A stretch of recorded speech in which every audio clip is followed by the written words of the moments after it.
Čas je za našega korespondenta, gospoda Marka Žerjala. Lep aplavz, dobrodošli, gospod Žerjal. Povejte, kako ste kaj? Se vam je zgodilo kaj zabavnega za vikend? Ste imeli mogoče kakšen nastop? Ja, v bistvu pravzaprav sem, ja. Sem imel en privatni nastop za en 50. rojstni dan v Velenju. Privatka? Ja. To so naporne zadeve, ker sem čas delal tudi jaz, pa Ja. Ja, pač plesu sem. 200 evrov je 200 evrov. 200 evrov je 200 evrov. Ne. Plus DDV. Seveda. Ne, ponovadi so naporne, ja, ampak ta je bila pa super. Okay. Bil sem dogovorjen z eno sorodnico od te Slavljenke in ko sem prišel, sem jim pisal, da sem na parkingu, ona je prišla ven, je videla nek avto in je kar sklepala, da je moj. In je kar šla potrkala na okno, živijo, kaj sva midva zmenjena. Keremu tretjemu. Keremu tretjemu. Te pa verjetno nime občutka, zakaj bi bila zmenjena. Bi rekel, da ne. On je verjetno pomislil, zgleda, začnejo zdaj kar že podnevi delati punce. Mogoče pa sem pripisal, ne vem, svojem šarmu. Jaz bi rekel, nisva zmenjena, lahko se pa zmenjava, kaj?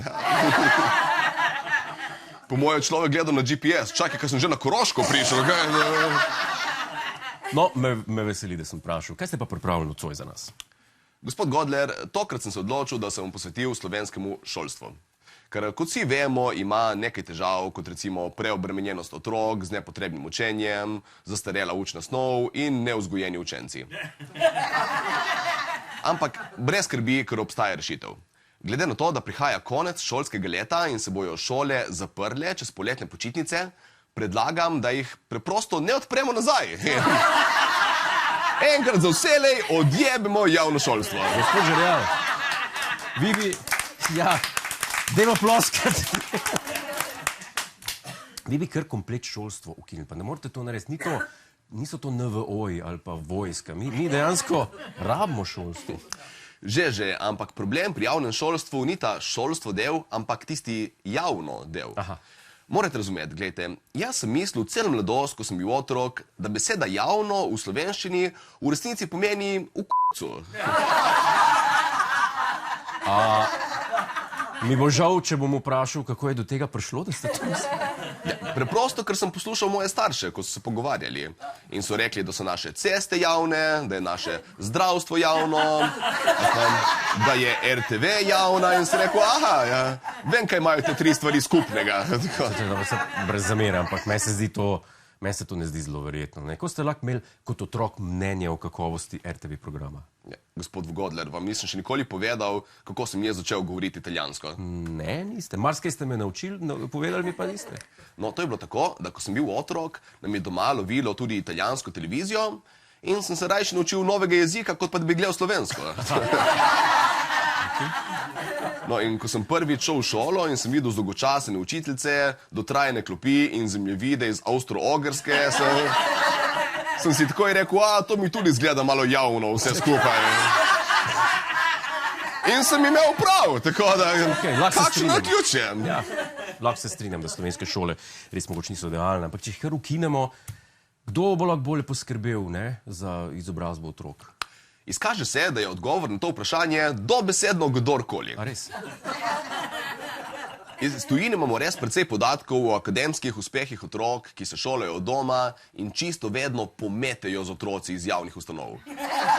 Vedno, torej, javno šolstvo ne dohiteva niti rezultatov, ki jih dosegajo popolni amateri. Kaj še nekakšne bolj na nivoju zasebne šole. Si predstavljate, gospod Godler, da bi naslednjo oddajo povlekli kar nekoga iz publike namesto vas, da je odvodil. In ne samo, da ne bi bilo obupno, ampak na koncu bi se vsi strinjali, da je bila to najboljša epizoda sezone. Mislim, da v tem primeru bi ste vodstvo Planeta malo vprašalo, če vas res potrebujejo, ampak pri šolah pa se kar nikako nihče ne. Ja, okej, to so osnovne šole, kaj pa srednje visoko šolstvo, tiste pa ja na višjem nivoju. Ne. Tisto je šele prava neumnost. Število brezveznih študij v Sloveniji se je tako namnožilo, da je skoraj malo težko verjeti. Študij pri nas že dolgo ni več usposabljanje za delo, ampak samo odlašanje od dela. Zelo odmeven primer je bil, ko je ena študentka FDV-ja napisala diplomo na temo pomeni bureka v Sloveniji. 4 leta študija je zapravljena na to, da je na koncu napisala diplomsko nalogo o bureku. Boljše bi izkoristila čas, če bi ta 4 leta burek rajši prodajala. Bi vsaj nekaj zaslužila, imela bi dejanske delovne izkušnje, pa še več bi vedela o bureku na koncu. Okay. Ampak za razliko od kakšne tujine, vsaj ni bilo treba plačati za to.